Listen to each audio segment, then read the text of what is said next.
From the moment Ego turned 18, her beauty became a town topic. Her skin glowed like she bathed in shea butter and moonlight.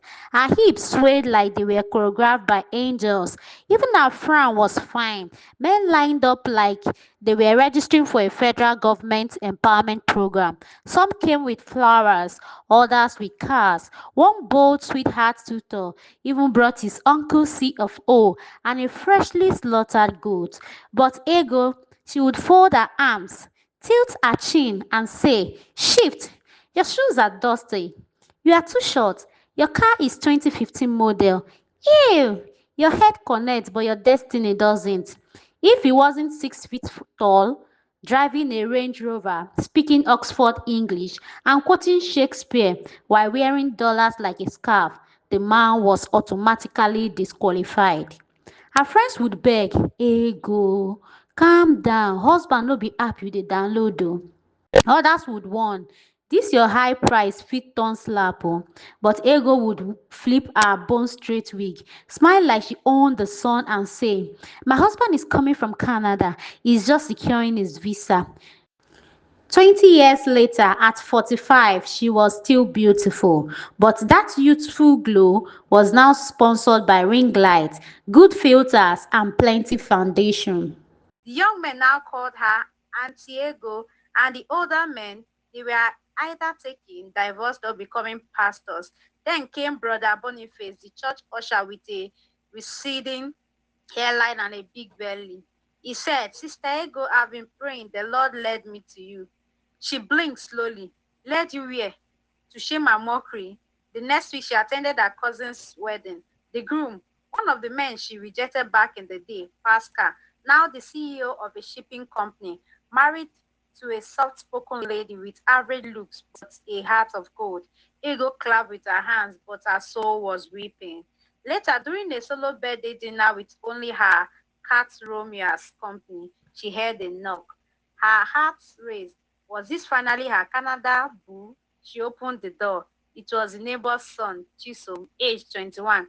"Good evening, ma. Please, my football entered your compound."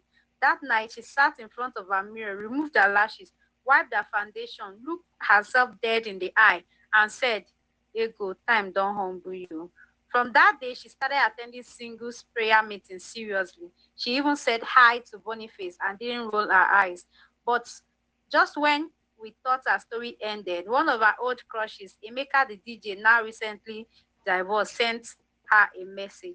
"Hey, stranger, long time no see." She smiled, opened the message, replied, "Hi, Emeka, I've been expecting you since 2005. But Emeka was typing, "Sorry, wrong number." Her smile faded faster than a 1,000 naira note at the supermarket. Ego didn't give up. She joined 5 different dating apps in 1 week. Her profile picture was so filtered that if you zoomed in too much, you might see Eiffel Tower behind her. Even though she took the picture in front of a cool hotel, her bio read, "God-fearing, 5'8" without heels, business-minded, fluent in English and small Spanish, investor in love." In reality, she was just 5'5" and her Spanish stopped at "gracias" and "burrito." Her first date was with Sir Kelvin, a man who claimed to own 3 companies and a private jet. When he arrived, the private jet turned out to be a keke, and the 3 companies were Kelvin's electricals, Kelvin's mama put, and Kelvin betting shop. The real drama came one Thursday night at a singles vigil. The pastor said, "Tonight we are breaking marital delays. Hold the hand of the person next to you and pray aggressively." Ego looked to her left, Brother Boniface. To her right, a young man with dreadlocks and slippers. Before she could choose, Boniface grabbed her hand and shouted, "Father, let her say yes before December." A week later, she got a call from Alex, her secondary school crush, saying he wanted to take her out. Her heart raced. Alex had always smelled like imported soap when other boys smelled like chalk. She said yes instantly. Next night, she arrived at the restaurant in a sequined gown, expecting romance. Instead, Alex's wife, Patricia, was sitting there smiling like a cat who had caught the rat. Patricia thanked her for rejecting Alex years ago and offered to help her through her matchmaking agency. Second Chance Love Connects. 2 weeks later, Patricia called. Ego, your match is ready. Meet him at the hotel lobby 7 p.m. Ego arrived early, dressed to impress. A tall, dark man walked in, looking like a prayer request in human form. Her heart raced. Ego and brother Boniface. She froze. Yes, Boniface continued. Patricia said you were ready for marriage. The law works in mysterious ways. Over dinner, he showed her pictures of his duplex, SUVs, and poultry farm. This bell is not from idleness, my sister, he said proudly. I export eggs to 3 different countries. Suddenly, our Canada dream relocated to Abuja. 6 months later, the wedding bells rang. Ego walked down the aisle in her gown as Boniface slipped the ring on her finger. He wasn't 6 feet tall. He didn't quote Shakespeare, but he had shown up, stayed, and loved her beyond the filters. At the reception, Ego took the microphone. Ladies, don't let your spec blind you to your blessing. Sometimes your Canada husband is from Kogi with a belly of testimony. Everyone laughed and clapped, but the message was clear. Ego had finally learned that love wasn't about height, accent, or model of car. It was about the size of the heart behind it. And as she danced with Boniface, her cat Romeo sat on the DJ's table like a VIP guest, watching his owner's long journey finally reach the last bus stop. Ego had always imagined her honeymoon in Dubai, sipping cocktails on a yacht, wearing matching white outfits with her husband, and posting pictures with the caption #couple girls. Instead, Boniface's version of a honeymoon was taking her to his poultry farm in Kuje, Abuja. Baby, see as the chickens they dance for you, he said proudly, pointing at a group of hens pecking at the ground. Ego stood there in her designer sandals, clutching her bag like it was her last connection to civilization. The air smelled like someone had mixed boiled eggs with betrayal. She smiled weakly. So where is the hotel? Boniface laughed. Hotel? My wife, the guest room dey behind the feed store. You go love am. Pure village breeze. That night, instead of rose petals on the bed, she slept under a mosquito net that looked like it had fought in the Nigerian Civil War. Marriage, Ego discovered, was not the Instagram reel she had imagined. Her mornings now started at 5 a.m., with Boniface shaking her shoulder. Madam Boniface, wake up. The chickens dey wait for their breakfast. Ego would roll over, hairnet crooked, munching, but dem no fit use Uber Eats. By the third week, her bone-straight wig had been replaced by a scarf, and her high heels were gathering dust while she stomped around the farm in rubber boots. One fateful morning, she tried carrying a tray of eggs for export. Halfway through, a goat, for reasons best known to goats, charged at her. She dropped the tray. Eggs smashed everywhere, and Boniface shouted, "Ah, Madam Boniface, do you know how much these eggs cost? You just scattered 15,000 naira." That night, she called Patricia, her friend, in tears. Patricia, sipping tea, said calmly, "You said you wanted a man who could provide. My dear, he's providing protein." Just when Ego thought she could at least adjust to poultry life, Boniface's mother moved in. Mama Boniface was a short, round woman with a voice that could wake up the dead. By day 2, she had already renamed Ego's cat Romeo to soup ingredients. Then Boniface's younger brother arrived just for 1 week, which became 1 month. The final straw was when Mama Boniface walked into Ego's room at 6 a.m., clapped her hands, and said, "Ego, come and help me fry akara. My customers are waiting." Ego stood frozen, realizing that in her new life, she was not only a wife, she was now unofficial assistant manager of the family roadside breakfast business. That night, lying in bed, she whispered to Boniface, "My dear, I married you, not your entire family." Boniface smiled sleepily. We are one in Christ, my wife. Where I go, my family go.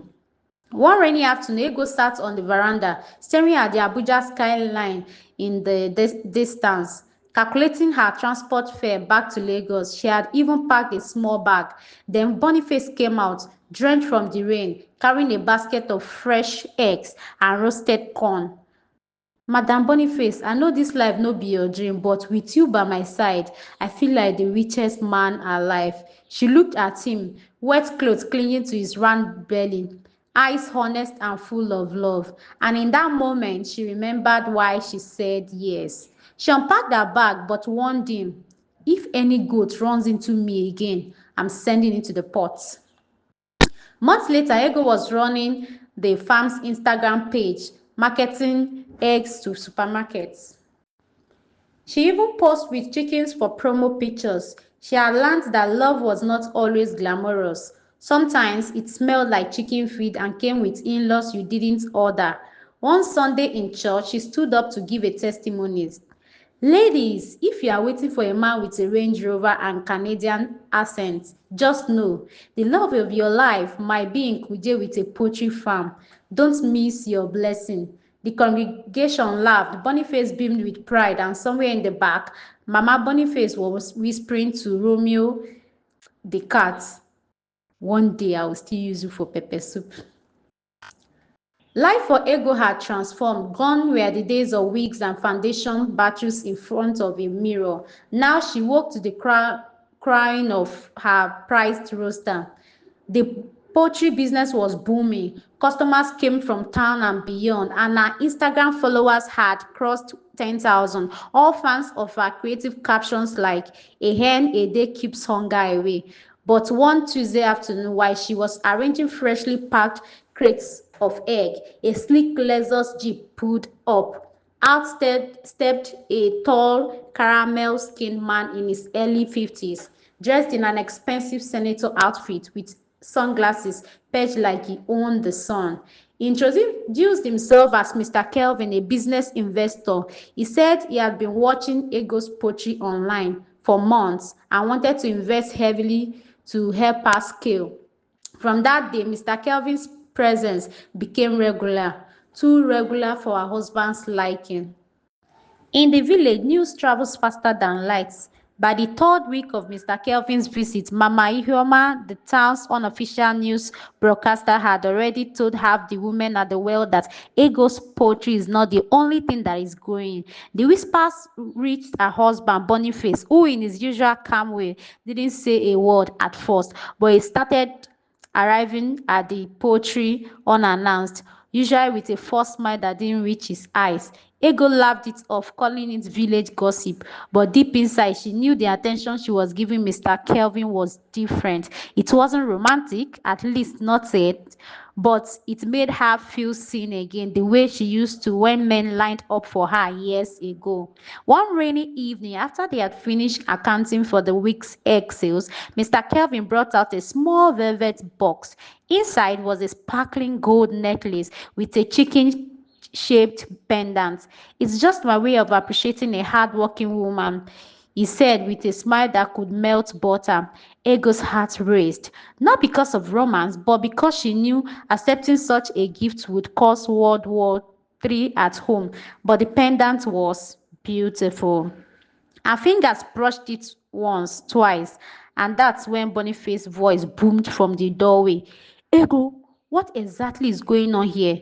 The room went cold. The fight that followed became poultry history. Boniface accused her of marketing more than eggs, while Ego screamed that he was ungrateful for all she had done for the business. Chickens scattered, feathers flew, and poor Roaster hid under the feed table. The next day, the matter reached Pastor Jeremiah's ears, and he called for a peace meeting. But this meeting turned into a village-wide comedy show when Mama Ihuoma, uninvited, arrived to share her evidence, which was just blurry pictures she had taken from across the street. After days of tension, Ego realized something important. She had worked too hard to lose her marriage over unnecessary appearances. She returned the necklace to Mr. Kelvin and reduced their business meetings to only when Boniface, her husband, was present. Her husband, on his part, admitted he had let jealousy blind him to how much she had grown as a woman and business partner. Months later, Ego and Boniface expanded the poultry into a well-blown agro-business. They even held the Thanksgiving in church where she testified, "Sometimes the devil doesn't come with horns. Sometimes he comes with sunglasses and a chicken pendant." The congregation roared with laughter, but the lesson was clear: guard what you have, because not all growth is good growth. Ego is happily selling organic eggs online when a tall, slim, caramel-skinned woman in a red bodycon dress walks into the farm. She introduces herself as Anita, Boniface's former fiancée, who left him for a rich politician. Now she claims she's back to apologize, but Anita's eyes wander over the farm like a buyer inspecting property. 2 weeks later, crates of eggs meant for export vanish overnight. Boniface blames careless staff. Ego suspects something else, especially after seeing Anita's new egg-selling shop open in town. When Ego confronts Boniface, he insists she's just a friend, let it go. But his voice cracks just enough to plant doubt. Ego discovers a letter from a bank warning of an impending seizure of their property over an unpaid loan. She learns Boniface borrowed millions before they married, hoping to expand the farm, but business didn't boom as expected. He never told her because he didn't want to scare her away. Ego overhears Anita bragging on the phone. She's the one who connected Boniface to the shady lender, planning to take the farm when he defaults. The apology was just bait to get close again. Ego realizes she was only weeks before the bank swoops in.